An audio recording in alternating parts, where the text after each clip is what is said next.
ہیرآباد حیدرآباد کے پرانے علاقوں میں سے ایک علاقہ ہے۔ پارٹیشن سے پہلے ہیرآباد پرش علاقوں میں مانا جاتا تھا۔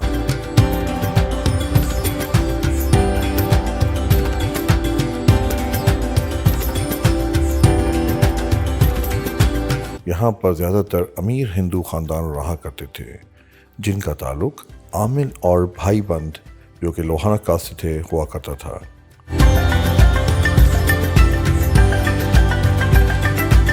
اگر آپ غور سے دیکھیں تو یہ عمارتیں خوبصورت پتھر کے ہاتھ کے بنے ہوئے کام کی گیلریز، ان کے جنگلے کھڑکی اور دروازوں پہ خوبصورت ہاتھ کا کام، خصوصی طور پہ ان عمارتوں کے جھروکے بہت ہی دلکش اور خوبصورت ہیں۔ قریباً 1920 اور 1930 کے درمیان میں ایلیٹ ہندو کلاس نے یہاں پر خوبصورت اور عالیشان گھروں کی تعمیرات شروع کروائی۔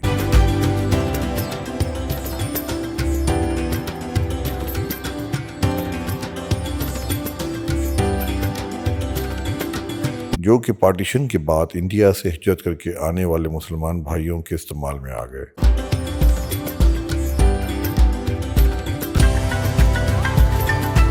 ہیرآباد ٹائرپور ڈائناسٹی میں بادشاہوں کے پسندیدہ علاقوں میں شمار ہوتا تھا، اور یہی وجہ ہے کہ ان کے پیاروں کے مقبرے آج بھی یہاں پہ موجود ہیں۔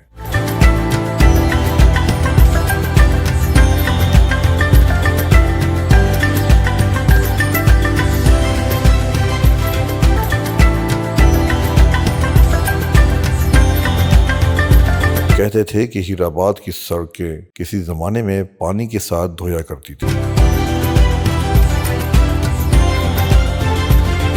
یہاں کے ہندو خاندان زیادہ تر دوسرے ملکوں میں کاروبار کیا کرتے تھے، اس لیے وہ زیادہ تر دوسرے ملکوں میں وقت گزارتے تھے، مگر 1930 کے درمیانی عرصے میں اسپینش سول وار کی وجہ سے یہ کاروباری افراد واپس آنا شروع ہوئے، اور یہی وجہ ہیرآباد کی ترقی کی اصل وجہ بنی۔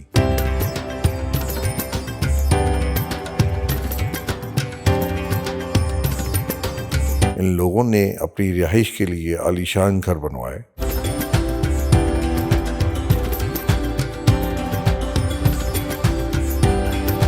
اسی عشرے میں حیدرآباد میونسپل کارپوریشن نے ٹاؤن ایکسپینشن پلان بنانا شروع کیا، اور بالآخر اس علاقے کا نام ہیرآباد یعنی ٹاؤن آف ڈائمنڈز رکھا، جہاں زیادہ تر بینکرز، کلرکس، جیولرز رہا کرتے تھے۔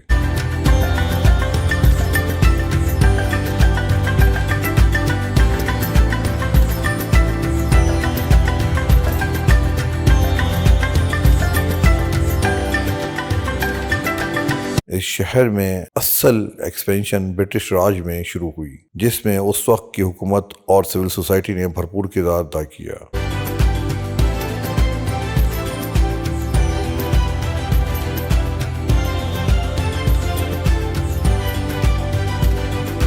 اتنے عرصے گزرنے کے بعد بھی یہ عمارتیں آج بھی اسی شان و شوکت سے موجود ہیں۔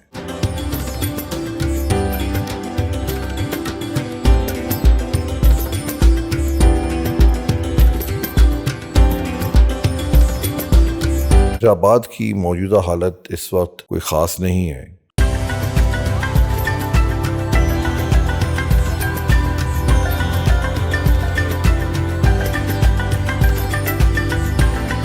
حکومت کو چاہیے کہ ان عمارتوں کو محفوظ کرے اور ان ورثوں کو مزید بہتر بنانے کے لیے کوئی پلان بنانا چاہیے۔